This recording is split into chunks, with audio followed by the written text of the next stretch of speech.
In this tutorial, I'll show you how to isolate a color within a picture while changing the rest of the image to black and white. This example here will retain the red of the sign while changing the rest of the picture to a black and white image.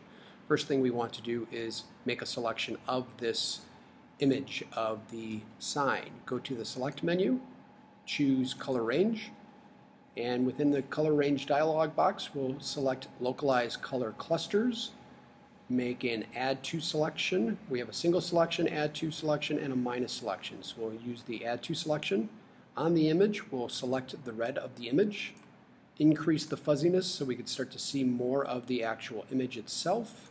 We can reduce the range of the image, so we're just reducing that range so just the red of the sign is being selected. We can continue to click. This bottom corner here we no longer want, so we use the minus selection and select those areas. Since we want to have the rest of the image turn to black and white, we're going to invert the image by selecting this radio button here. Click OK, you'll see that the image surrounding the red of the picture is selected. The next stage is going to our Adjustments panel and select black and white. If you do not see your Adjustments panel, just simply go to the Windows menu and check Adjustments.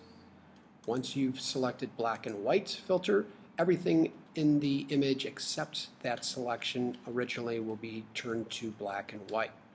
You can then make multiple adjustments to this black and white image by using these sliders.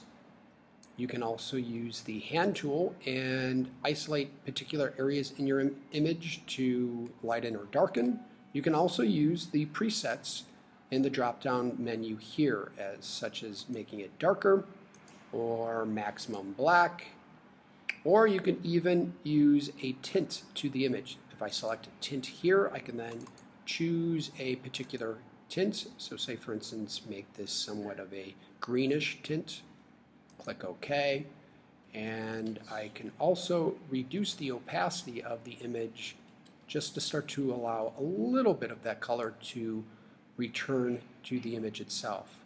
So isolating a color allows you the opportunity to distinguish that object in the picture as the focal point